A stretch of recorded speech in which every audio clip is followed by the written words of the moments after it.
Now it's my honor to introduce our presenters.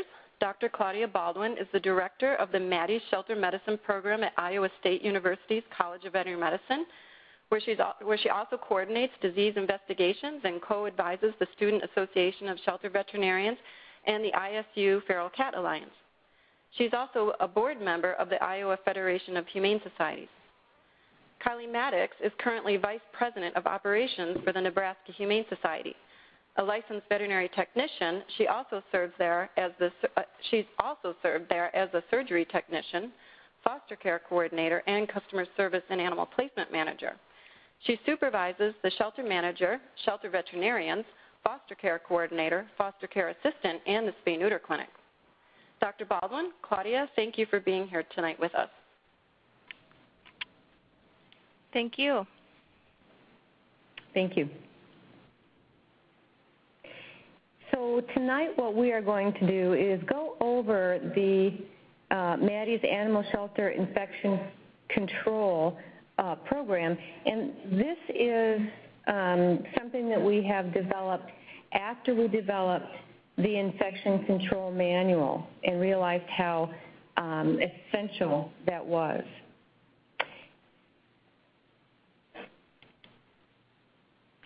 We are actually going to talk about 3 disease investigations or consultations that we did in recent months and how this infection control tool can be used to assess the situation and then focus on areas regarding the type of outbreak that it is. This is a screenshot actually from the tool itself, and the MaddieFund.org is where you can find this tool. After this slide, you will see, and I'll go ahead and put that up. This is the same slide, but it's just blown up so that you can more easily read it, and we will do this throughout the program. The things that we can do with this particular tool are create an assessment, focus on specific categories, view charts, review best practices, and create a short list of resources, and also enter and track Asilomar Accord statistics, and we will go through all of those. The first case, well, the 3 case scenarios that we will review is first, an outbreak of disease in an open admission county shelter, intake of 1,100 cats and dogs annually, no veterinarians on staff, cats and kittens actually began limping and then not eating well and developed oral ulcers. The second situation is an outbreak of disease in a private animal shelter / rescue with an intake of 400 cats annually. Again, no veterinarian on staff, and cats and kittens began showing signs of inappetence, vomiting, and diarrhea.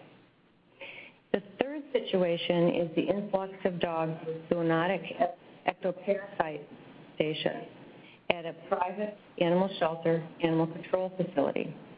Much larger, intake of 20,000 plus dogs and cats, and with veterinarians on staff.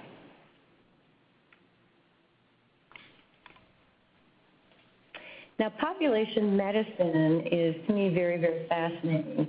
And, of course, we're focusing here on, with animal populations, the shelters and rescues.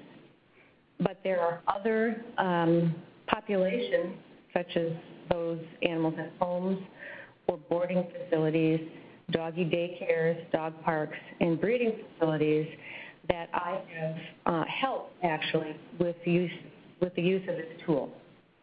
And, of course, when we talk about people populations, we got to think about daycare, where these little guys go into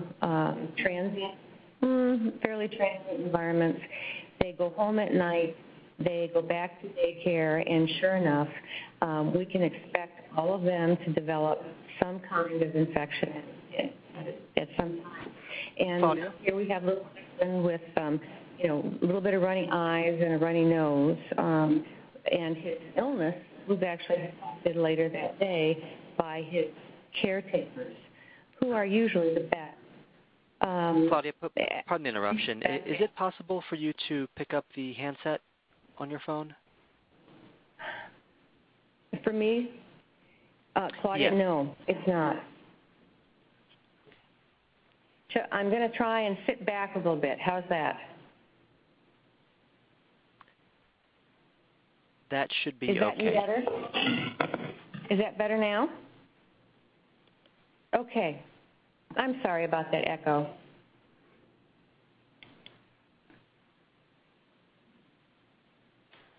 Okay, so here we have a poll question. The question is, do you work or volunteer at an open admission county shelter, private animal shelter or rescue, private animal shelter with an animal control contract, or not applicable? So 31% of you work at an open admission city county shelter, 33% at a private animal shelter or rescue, about 14% at a private animal shelter with an animal control contract, and 21 said not applicable.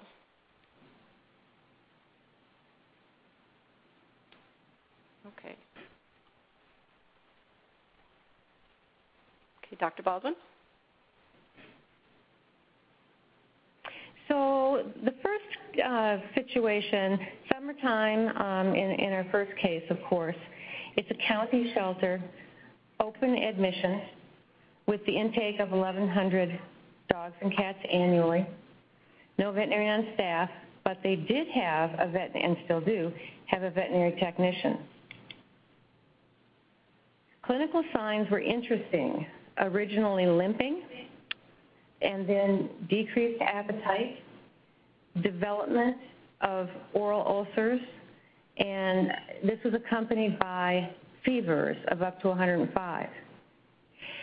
The treatment that was provided was first subcutaneous fluids to maintain hydration. And of course, this was a very busy time of year, mid-June, and they had used creative housing.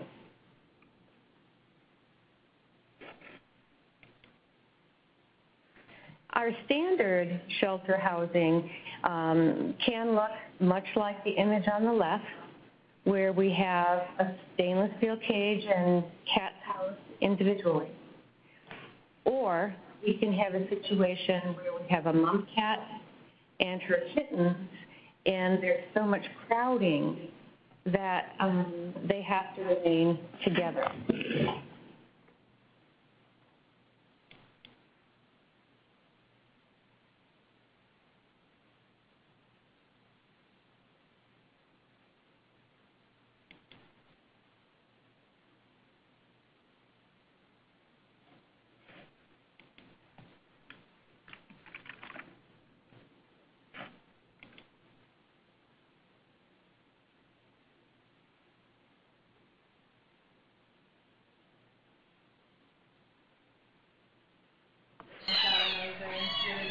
Hi, baby.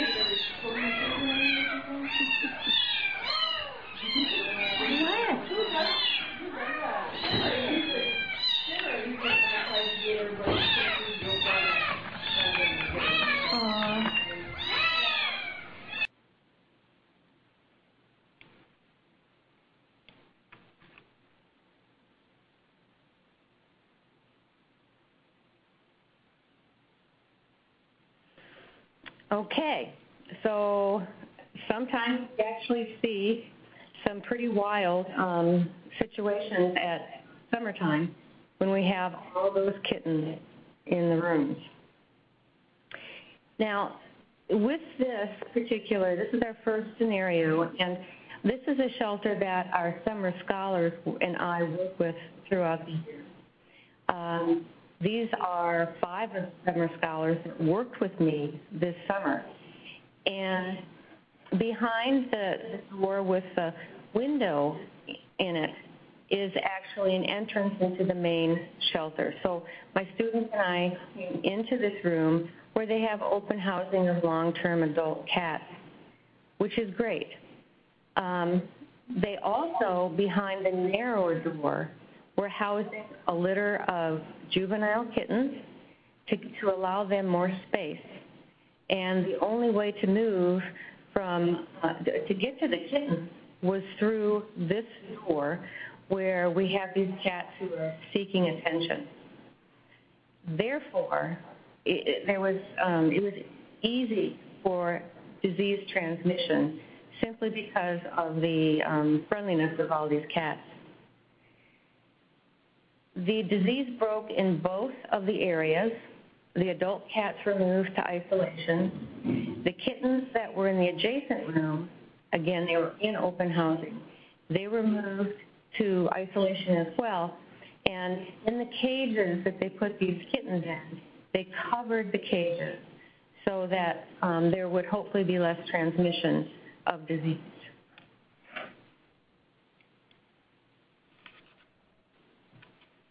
Having taken that phone call, we realized that this could well be a Calicivirus infection that we were dealing with, although the limping is an unusual thing for us to notice first, but can happen.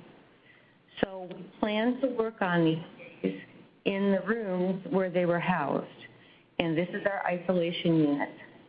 We wore gloves, and we're very careful to change those gloves between handling cats. Our plan was actually to do shelter surveillance and individual cat testing by collecting swabs from the throat, also the nasal plana, and around the eye, and batch those together and put them in a plastic a sterile tube and send off. We also batch our rooms, and IDEX has been very good to the sheltering community by offering these PCR tests at half price. And for the rooms, for instance, I might sample 5 cats per room, and I can all of those swabs from cats and submit that as one test. The results that we found from these cats was that Calicivirus, Mycoplasma felis, and Bordetella were harvested. The Mycoplasma felis was from individual and isolation batched samples, and the Bordetella was from already exposed cats.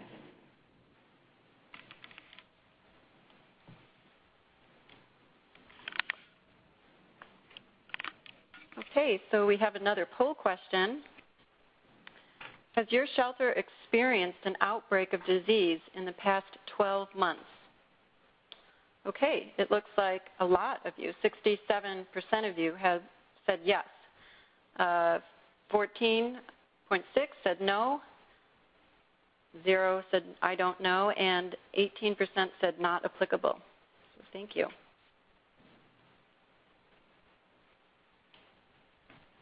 Okay. One thing I want to go back and mention about this first scenario is that we followed these cats out 3 months. Initially, the kitties that were most severely affected, some of them were euthanized. The others were not. And at 3 months, we still had 1 cat that we harvested Calicivirus from. This is very important because that shows us how long these animals actually can harbor the virus and potentially infect others. Now, the infection control tool itself, that allows us to first assess the current infection control practices.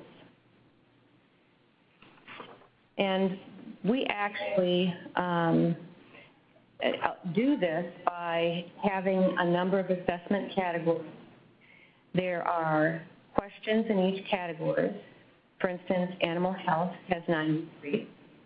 The questions themselves may be specific for dogs, cats, or they can be for both.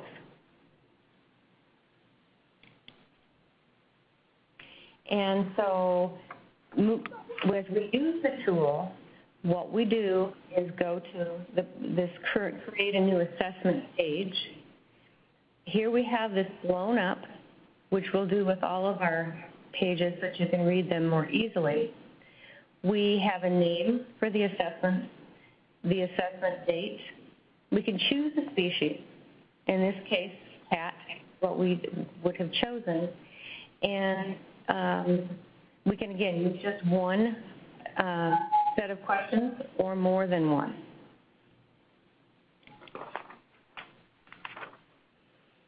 So by creating an assessment, what we do, maybe we want to check all of the questions, and that then gives us feedback on all of the things that we are doing, and hopefully most of them right, and some where we might need assistance in improvement. So again, we're able to assess how well we're doing.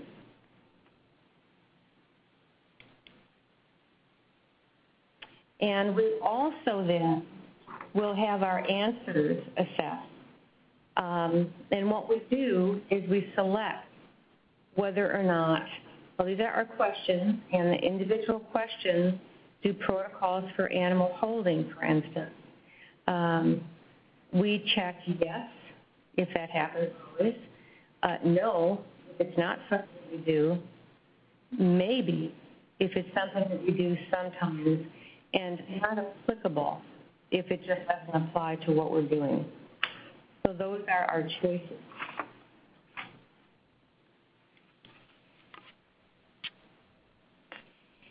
After we make the assessment then, we can review our results and best practices. Now, before we go there, I just want to mention a few things about calicivirus. There can be natural exposure and immunity. We know it is a very hardy virus, therefore it's very hard to get rid of, and it survives in the environment quite well. There are many cats that are seronegative upon entering shelters, and some do have titers, but many are negative, and so they are vulnerable to exposure and don't have an immune response memory to fight off the disease. The cats are more likely to be adult ones, seropositive, because they've been vaccinated previously or they've seen the virus. As a group, our kittens are by far the most vulnerable to development disease. But what we can do is vaccinate them to minimize spread of disease and minimize disease itself when they are exposed. Currently, we recommend that kittens should be vaccinated at 4 weeks of age when we're in a population such as a shelter.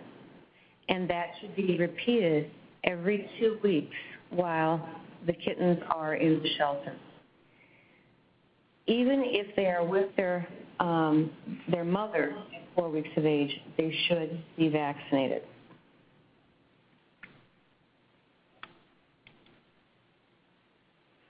The outcome in this case, first, there was a queen with kittens in a room nearby. They had queens and kittens in foster already, didn't have a foster home for these, but they were able to isolate them in a distant area in the facility, which was good. The more severely affected ones were euthanized. The healthy and exposed ones were isolated or quarantined. And as I mentioned, we monitored them out. We monitored 3 months.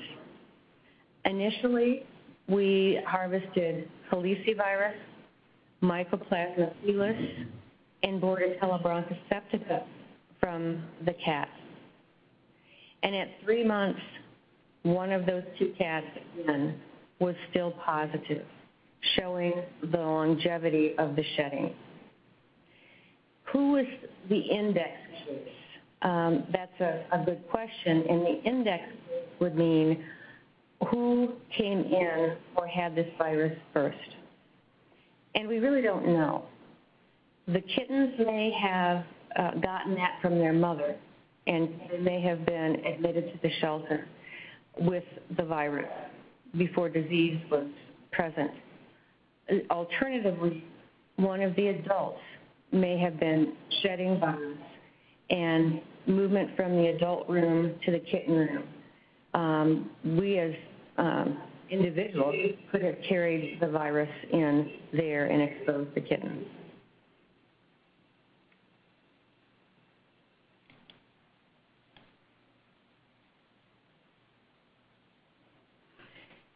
Now, the infection control tool, again, allows us to assess the current infection control practices and review assessments, results, and best practices, identify areas for improvement, and create a training page.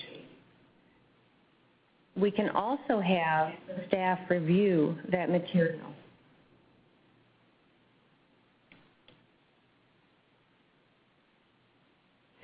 In case scenario number 2, there was an outbreak of disease in a private animal shelter rescue with an intake of 400 cats annually.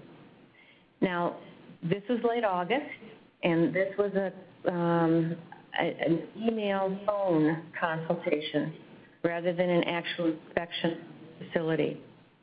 There was no veterinarian on staff. Queens with younger kittens were in foster. They used foster homes to a great degree to handle their population of cats. But kittens in the shelter began showing signs of inappetence, vomiting, and diarrhea at about 8 weeks of age. And these kittens died within 3 days. The kittens that were affected were in all different areas of the shelter.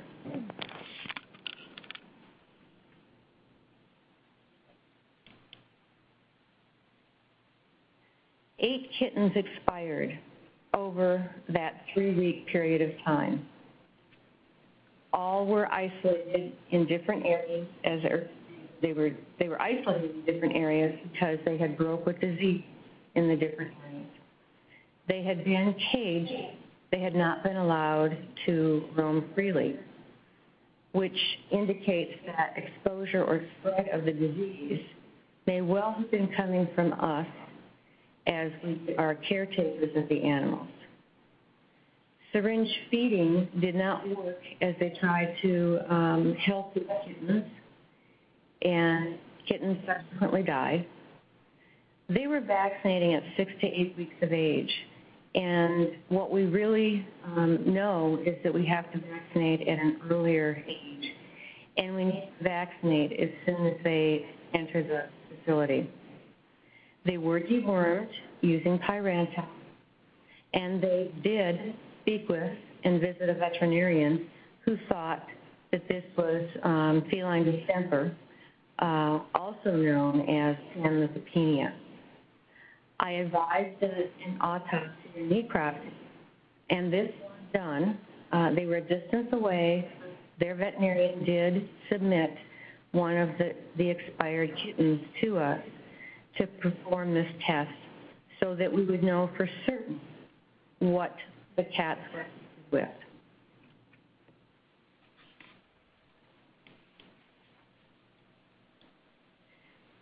With disease outbreak, there needs to be a strategy, and disinfection for suspected panleukopenia was high on our list of things to do. Again, we know that panleukopenia is very hardy, because it is an unenveloped virus. And we know that quaternary ammoniums are not effective against this virus. A bleach and water solution at a 1 to 20 dilution is what we suggest to disinfect cages, litter pans, and bowls. And this requires a contact time of 10 minutes. Then the cage or litter pans or bowls are rinsed completely and need to be dried before they are reused. Now, the fumes at this concentration can be very, very irritating to the mucous membranes, our eyes, and also eyes of the kittens and adults. And so ventilation is very, very important. We need to clean with the cat removed from the cage and sometimes even removed from the room when we are cleaning multiple cages at once.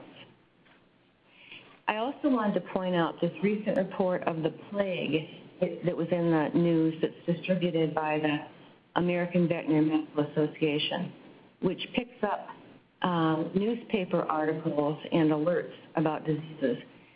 And there had been a very bad break of panleukopenia at a much larger shelter in the South. And they were actually referring to that as the plague, when in fact it was panleukopenia. Unfortunately, the local paper also reported that these animals affected, these kittens, had to be, quote unquote, killed because of the disease. And of course, this is not what we're at. We actually sometimes do have to euthanize, but we need to become friends with the media so that they can report things in a better light for us. That's a discussion for another day. The disease outbreak in this second situation required a strategy right away. And we talked about a red zone, and that is an area that is actually marked off with red tape. Affected cats go to the red zone, into an isolation area. So they're all together. Exposed cats should go into a separate red zone. But these are in quarantine. These are still healthy cats and perhaps may continue to be healthy. A green zone is an area marked off with green tape. And this is where unexposed cats are housed. We must work with the green zone first and handle the cats in that area, clean and feed and take care of before we enter the red zone. And have, if we can, workers that work strictly in the green zone and other workers who are strictly in the red zone would be ideal. We many times cannot do that, but our red zone workers should not return to the green zone. And protecting, the cats and kittens from spread of disease includes such things as washing hands between handling cats or wearing gloves between each cat. It may mean that we wear protective clothing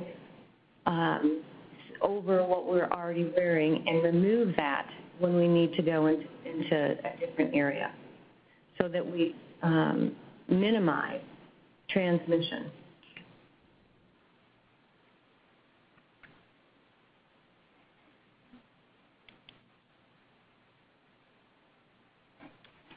Okay, so here we have another poll question. Does your shelter have a disease outbreak strategy? Okay, so 50% of you said yes, your shelter does have a disease outbreak strategy. 22% said no, 11.6% said I don't know, and 16.2% said not applicable. So thank you.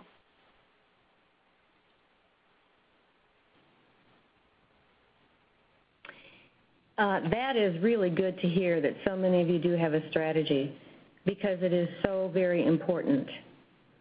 Now I'm going to change gears just right now for a minute and to let you know that we actually have a new way of creating assessments. And this is by actually pulling information from our tool on panleukopenia or another defined disease that we're having a problem with. What happened was our students, our summer scholars, went through this entire tool, and they found all of the questions that were applicable to each of the individual diseases.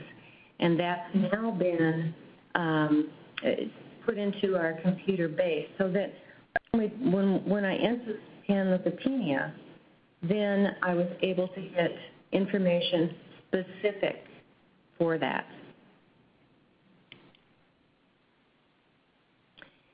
So to create that new assessment, we can either check all.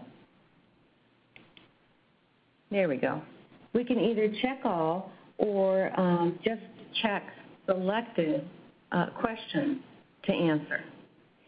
And what I did for simplicity's sake was just check a few of these questions.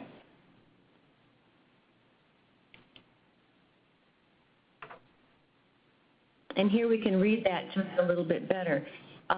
If an animal presents with diarrhea at intake, do shelter staff change smocks and wash hands after handling those animals? That was a check, yes. Are all staff involved in the intake of the animals trained in the recognition of common contagious diseases of dogs and cats? And there I checked that as well. Those are good practices for us.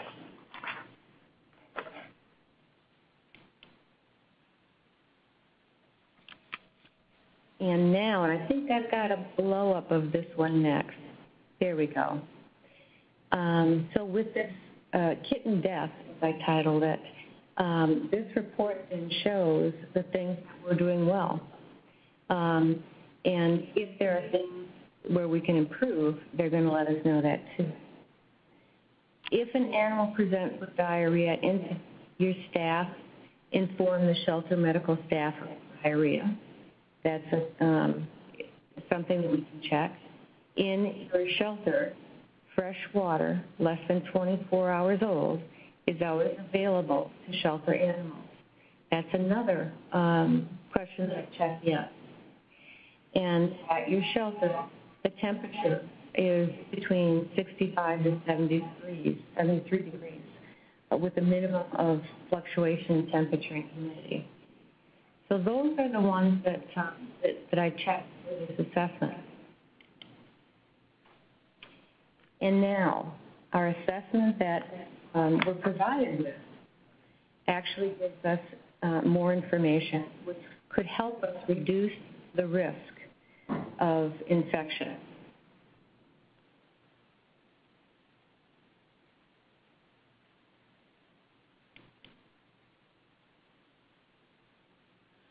So here we have our soiled animals brushed thoroughly or bathed and allowed to completely dry. We did not check that.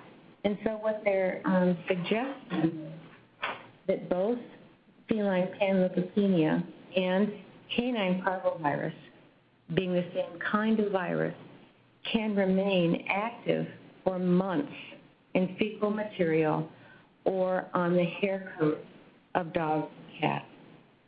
Again, very, very hardy virus. And this explains why we can have a chronic infection or a chronic presence of this virus in the shelter with animals breaking with it for long periods of time. Another one, combs, brushes, and towels must be cleaned and disinfected between each animal. And you can, again, understand why, how hardy this virus is. One of the things that we've done with this tool is link it to other very important references. And the one that we link to here are the guidelines for standards of care in animal shelters that were published by the Association of Shelter Veterinarians. The next question, brushing thoroughly, will help in removing dried fecal material, decreasing the risk of transmission of fecal-associated pathogens. And this includes some of our parasites as well. Once again, this comes from, and we send you to, page 28 of the guidelines for standards of care in animal shelters. So it gives you a resource to go to.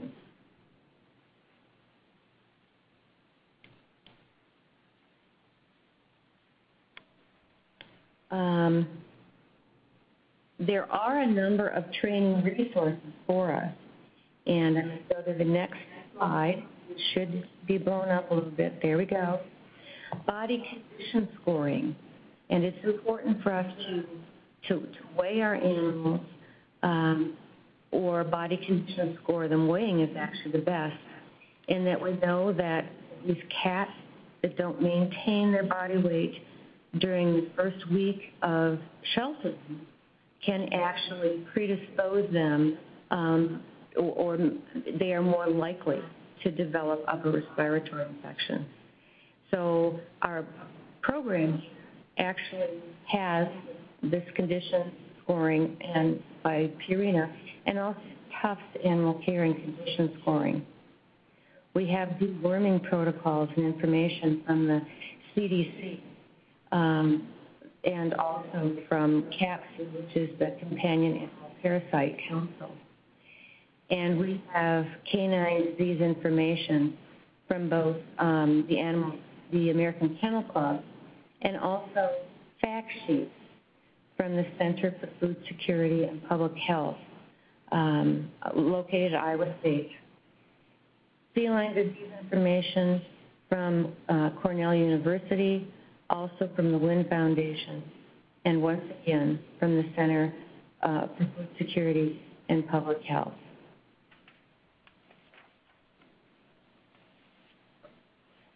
Our next slide here, once again, a little more difficult to read, so I'm going to go to our next, and hopefully that's going to help us as well. There we go. Oh, I'm sorry. It looks as though I have same slide a second time. I apologize for that. And example resources for the tool. There is a disinfectant chart. Actually, there are 7 handouts or signs that can be printed off and put on the wall above the sink, for instance. There's a sign from the American Chemical Society. There's a disinfectant chart, and then the cleaning and disinfection protocol sign.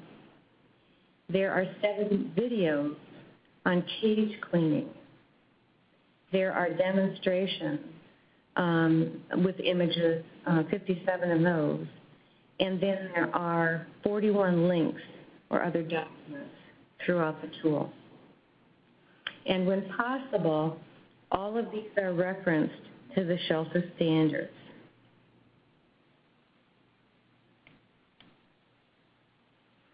So here is the sample sign, and this is a sign which shows how to dilute bleach, and also points out to our workers that they must wash the surface with hot soapy water to get all debris, urine, feces, hair, anything else off of the surface. They need to thoroughly rinse off the soap, and then they sanitize that with the chlorine bleach solution if that is what's indicated with what we're dealing with. And again, contact time, 10 minutes, is what is pretty standard for all of these.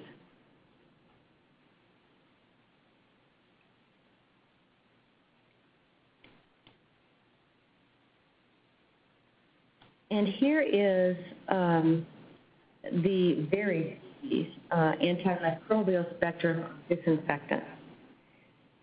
We provided this for you in the program.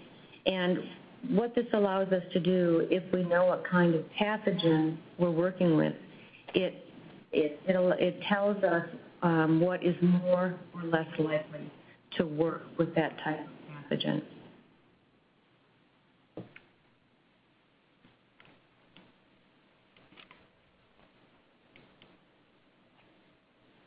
The outcome of scenario number 2, the losses slowed down. This is very good news. It's so hard to be losing kittens like this in your shelter. We know that. The results of the necropsy indicated, in fact, it was panleukopenia, feline parvovirus, which we were fairly sure of based on, or very suspicious of, based on the clinical signs. The shelter staff spoke with local veterinarians and took the advice of the local veterinarian to begin using Tamiflu, which they had been using for puppies and dogs with parvovirus. It's not unusual for the groups I work with to speak with their veterinarians as well, and I appreciate that. And sometimes we have conversations, the veterinarians and myself, so that we can converse about the same situation. Unfortunately, another kitten died just very recently at a foster home without even entering the shelter. And undoubtedly what happened is that virus was carried from the shelter to the home where the kitten was being fostered. Knowing how hardy that virus is, I can see how that would happen, but it is most unfortunate.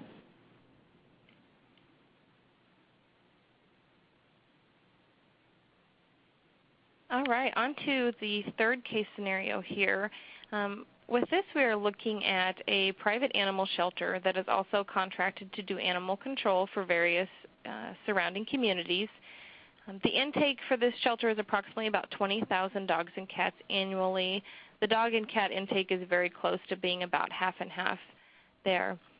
On site, there is a full vet staff, including 3 full-time veterinarians and 7 licensed technicians.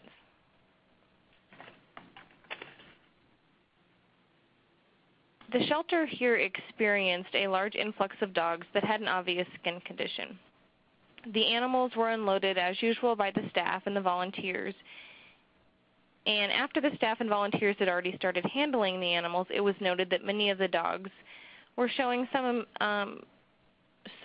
symptoms of, such as red scaly skin, extremely itchy, hair loss, and what also appeared to be either a bacterial and or a yeast dermatitis.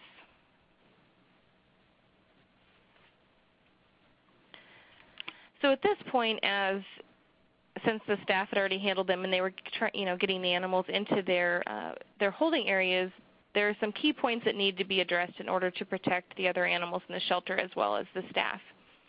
The first one being housing. It was known immediately that the animals needed to be quarantined from the other animals in the shelter, so all of the other animals were moved from a kennel area where this new influx of dogs would be kept, so they were in those kennels separate. No other healthy animals were allowed in those kennels.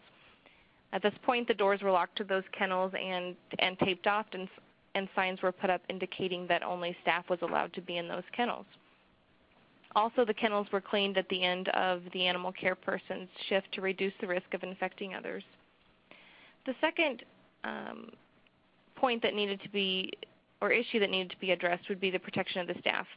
As I mentioned, unfortunately, the staff was not aware as to whether the dogs were contagious or not and had previously handled them without any proper protection. Immediately following the vet exam, proper PPE was designated for all staff working with the animals or cleaning in the quarantine kennel until a for sure diagnosis was made. So this meant gloves, gown, shoe covers were implemented. Now, although in this case the vets were fairly certain that they knew what they were dealing with, diagnosis was of course the next step. So the vets did a full physical exam, including a skin scrape, and one was found to be positive for, of course, sarcoptic mange, the creepy, crawly scabies, which makes me a little itchy just even talking about it here. So definitely, once it was determined by the vet staff, they knew exactly where to go from there and the proper steps to take to protect everyone. Now, I want to go back to looking at the tool here to show you how it can really be helpful in situations like this in shelters. Again, as done with the previous scenarios, you would go in and you would create your new assessment. And you are able to also, again, choose the specific disease that you want to focus on. So in this case, you would go in and you would select ectoparasites from the drop-down menu. And here is actually, I apologize, here's a larger view for you guys so you can hopefully see a little bit better what that screenshot looks like.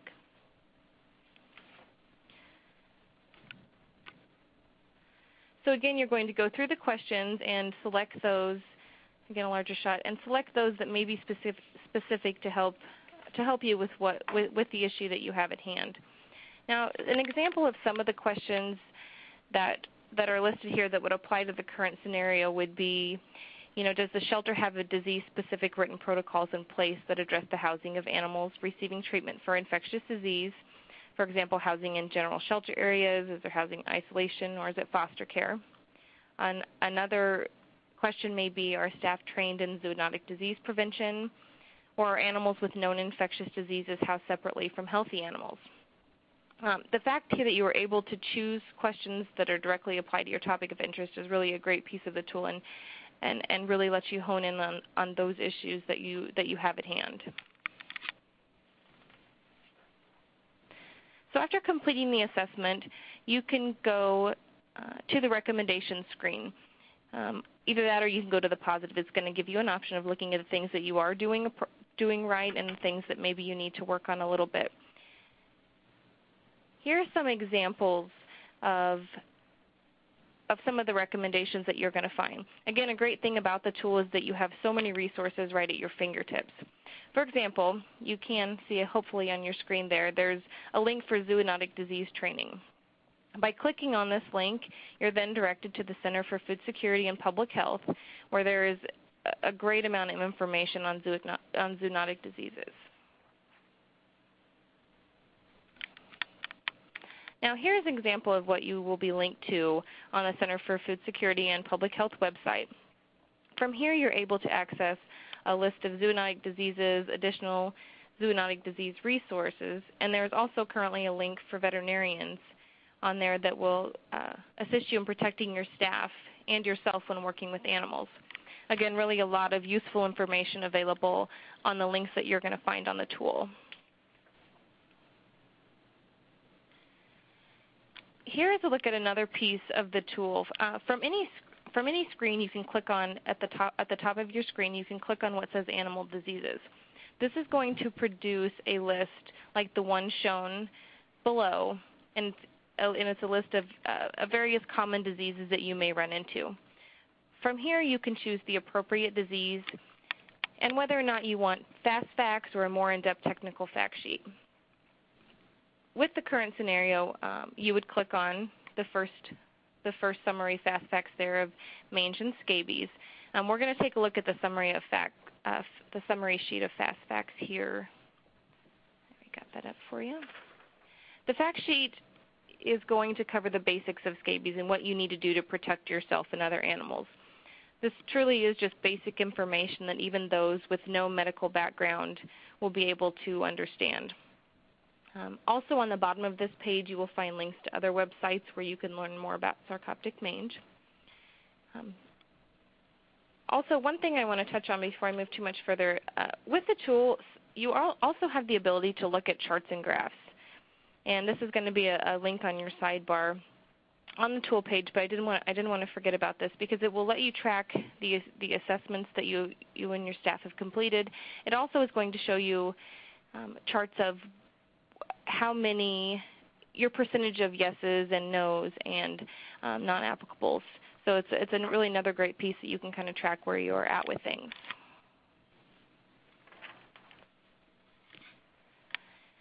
So the outcome for the third case scenario of sarcoptic mange, some animals were actually transferred out of the current shelter to other shelters due to a lack of space for holding for as long as these animals would need to be held.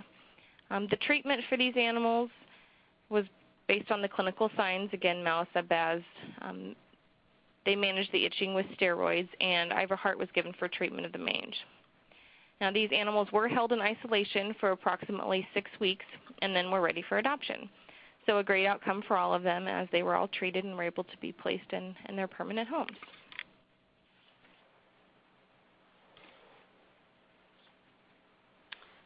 Okay, so here we have another poll question. I think this is our last poll question. Having seen the benefits of the shelter assessment tool, would you use this tool in your shelter? Okay, so it looks like 84.5% of you said yes, 0% said no, 10.7% said I don't know, and 4.7% said not applicable. So thank you.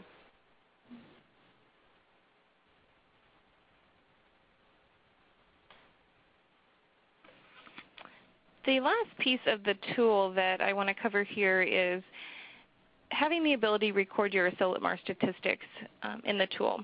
For those of you who may not be familiar with the Asilomar Accords, it's a means of reporting shelter statistics with the goal of significantly reducing the euthanasia of healthy and treatable companion animals in the United States. The Asilomar Accords were created by members of many different groups and organizations.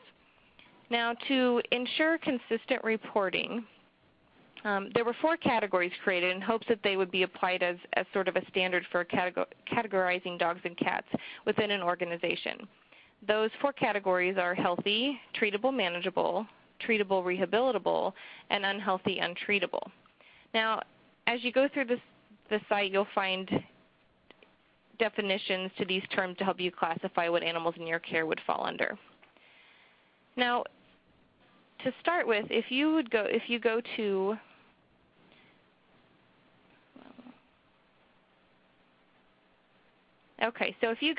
maddiesfund.org and search for the Asilomar Accords, you'll be taken to this page that you can see here. There's various links on the page to allow you to get more familiar with the Asilomar Accords if you're not already, and also examples of various reporting forms and detailed information on how to get started recording your statistics this way. Also from this page, you will see a link for shelter statistics on the top left-hand corner. From here, you'll find links to look at various statistics and comparisons of other communities and other shelters that are already using the Asilomar Accords. You have the option of being able to search by state or by shelter. And you'll also see on the right-hand side that there's a link to frequently asked questions. This will answer some of the more basic questions that you may have. And again, also, the folks at Maddie's Fund are always there to answer any questions as you start this process of transitioning to use the Asilomar Accords. Now I want to go back here to the tool, and this is what you're going to see when you click on the Asilomar Accords link on the tool. Now, really the purpose of the infection control tool is to help animal groups keep the animals in their care healthier and in turn save more lives. By using the Asilomar Accords, it allows you to track where you are now and then see the great progress that you're making in the future. If you're not familiar with the reporting form as it is shown here, this might be a better image for you there.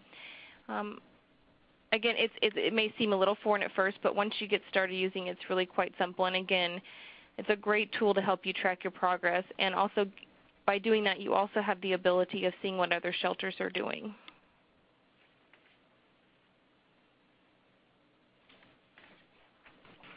So in closing, there really are 3 main reasons why this tool was created.